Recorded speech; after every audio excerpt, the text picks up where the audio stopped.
Masih di ekonomi bersama saya Ruli Kurniawan, kita masih membahas terkait dengan stimulus ekonomi dikeluarkan oleh pemerintah sebesar 16,23 triliun rupiah.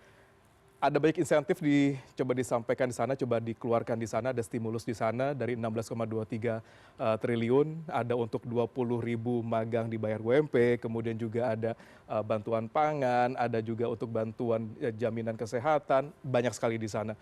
Mulai berlakunya kapan sebenarnya, Bang Fitra? Segera. Segera. Karena kalau kita lihat ini kan timelinenya kalau kita ingat ya, bagaimana Pak Menteri itu kemudian mengucurkan 200 triliun rupiah ke sistem perbankan, tetapi concern para ekonom juga kan, ini bagaimana nih kalau misalnya ini mandek, demand side-nya mandek, ini nggak akan bisa terserap. Pertumbuhan kreditnya juga mandek. Nah makanya ini yang kemudian distimulasi oleh pemerintah sebagaimana saya sampaikan tadi. Nah oleh karena ini harus segera. Dan itu memang secara timeline di peraturan stimulus itu memang segera dilaksanakan. Misalnya ya kalau kita lihat ya program magang untuk 20 ribu itu 198 miliar untuk tahun anggaran ini dan 198 miliar untuk tahun anggaran ke depan. Itu segera yang penerimanya siapa? Fresh graduate yang di bawah setahun, itu yang desil 1 sampai desil 6. Artinya masyarakat yang benar-benar terbawah, itu sudah ada datanya di DTSN, ya, data tunggal sosial ekonomi nasional. Terus kemudian yang terkait dengan sektor ekonomi kreatif, tadi pajak ditanggung, DTP, PPA 21, merupakan perluasan dari yang sebelumnya hanya untuk padat karya, sekarang ekonomi kreatif. Karena pemerintah sudah mencermati betul data kuartal 2, bagaimana data kuartal 2 itu transportasi pergudangan 8%, jasa lainnya 11,31%, kemudian akomodasi makanan minuman 8% year on year, itu adalah kan ekonomi kreatif semua, maka perlu kemudian distimulasi lagi.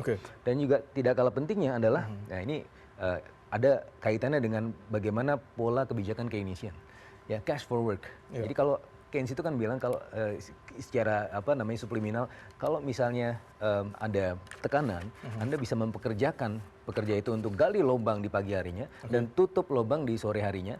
Yang penting dia bisa bekerja.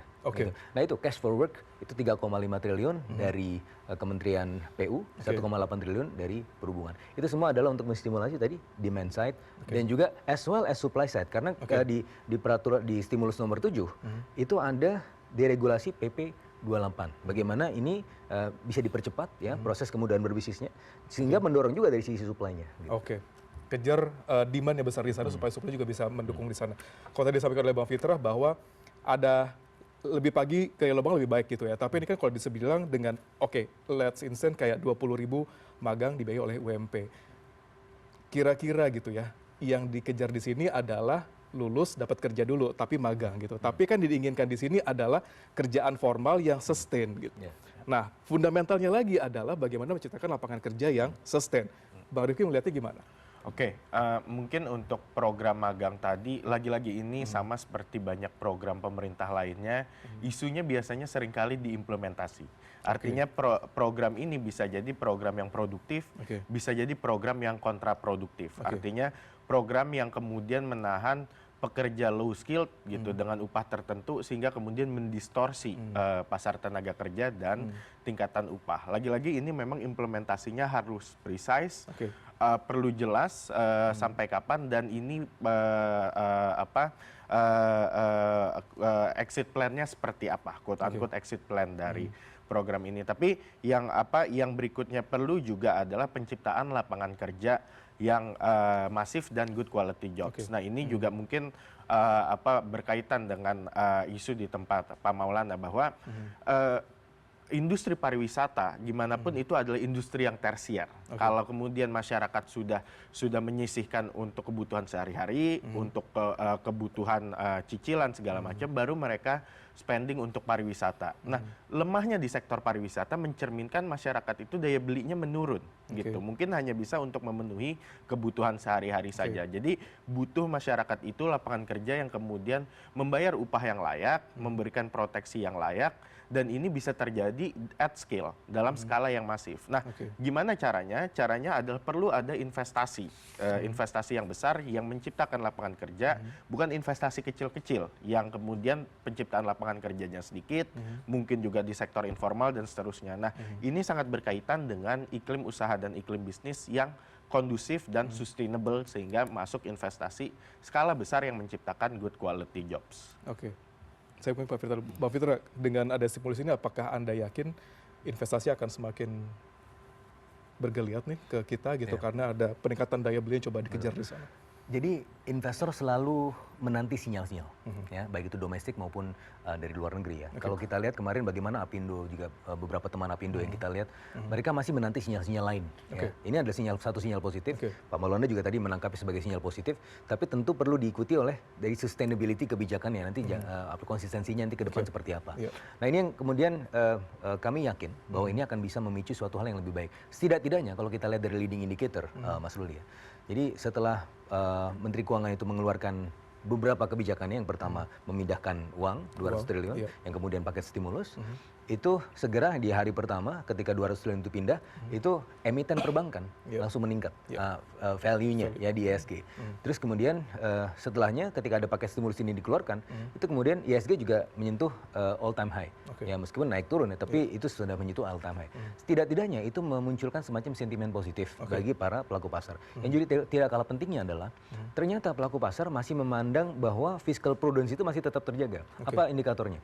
Yield rate dari bond itu justru ke 6,3 sekarang, turun dari sebelumnya 6,4, 6,5, turun lagi. Itu artinya apa? Demand for bond itu meningkat. Kenapa demand bisa meningkat? Karena mereka percaya bahwa pengelolaan fiskal pemerintah masih cukup prudent. Nah dari sisi agresivitas yang lumayan lebih tinggi dibandingkan dengan eranya Bu Sri Mulyani, tetapi kemudian tidak diganjar oleh sentimen negatif oleh pasar, itu suatu pertanda yang baik. Bahwa di satu sisi kita bisa mengejar growth, tapi di sisi yang lain kita juga bisa mempertahankan stabilitas. Kalau Pak Maulana, kalau kita lihat sama-sama gitu dengan adanya upaya untuk meningkatkan daya beli dengan adanya stimulus ini, apakah itu berarti sektor kreatif perhotelan juga akan semakin bergeliat karena banyak orang yang mungkin ingin berlibur gitu? Ya, gini Mas. Pertama, tadi kan kita selalu bicara daya beli ya. Daya beli itu paling utama, saya setuju tadi Mas Rifki, kalau pariwisata tuh dia harus selesai dulu urusan primernya baru dia bisa berwisata. Nah, tapi kalau kembali tadi ke apapun paket stimulus pemerintah itu sebenarnya kalau kita lihat in positive way-nya, ya kan seperti kujuran 200 triliun itu kan sebenarnya kalau diawasi tentu akan menjadi bagus terhadap bunganya ya, jadi bisa men-trigger. Ya betul, itu satu. Kemudian nanti sekarang yang dengan tenaga kerja misalnya diambil itu. Tapi lagi-lagi pengawasan, karena yang ketiga tadi adalah deregulasi tadi penting. Tanpa pengawasan deregulasi, kalau dia tetap menjadi high cost ekonomi, ini yang 200 triliun ini kan tidak bisa dimanfaatkan kan gitu. Jadi sebenarnya bukan ada aturan baru, tapi sebenarnya pengawasan ini Mas yang paling penting. Kalau pengawasan ini jalan, ini pasti akan positif, iya trennya akan bagus lagi, khususnya di sektor pariwisata. Nah, tapi lagi-lagi dengan adanya aktivitas ekonominya tentu kalau di kami di hotel misalnya dia akan tumbuh kembali kan, karena geliat orang untuk bergerak itu kan semakin banyak jadinya.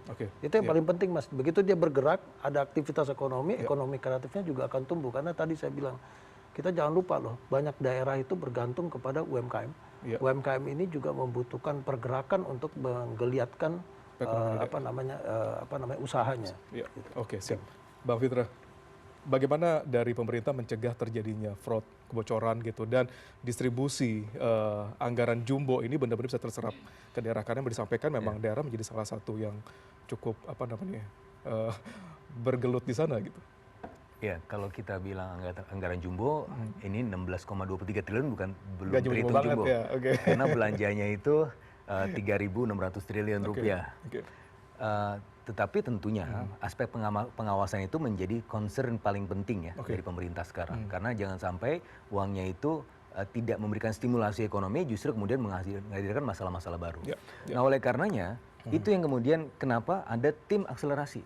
Program yang tujuannya apa? Dipimpin oleh Menko, ada Menko Ekonomi, ada Menko Pangan, kemudian wakilnya ada Menteri Keuangan, ada Menteri Investasi dan Menteri Bappenas. Tujuannya apa? 3, monitoring, evaluasi, dan debottlenecking. Ke daerah kan seperti apa nanti? Ya itu semuanya di pusat semua tuh nanti.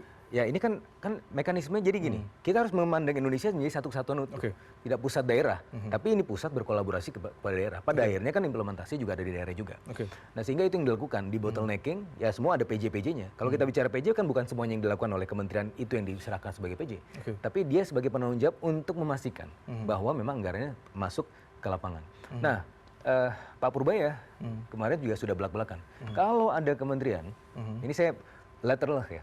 Kalau ada kementerian yang tidak mampu melakukan anggaran tersebut untuk mendisburse anggaran tersebut dengan baik, maka anggarannya akan diambil. Oke. Nah itu kan menjadi semacam reward and punishment. Oke, iya. Jadi kalau misalnya tidak seperti itu, berarti tidak manifold function, tidak sesuai dengan Undang-Undang 17 tahun 2003. Oke, itu menarik. Cukup menarik di sana gitu ya. Jadi ada punishment coba dikejar di sana dari menteri baru gitu ya. Kira-kira serapan anggaran harus sesuai. Kita akan bahas kira-kira seperti apa punishment mungkin akan dilakukan oleh pemerintah sekarang terkait dengan kucuran anggaran 16,23 triliun tetap di Ekonomi.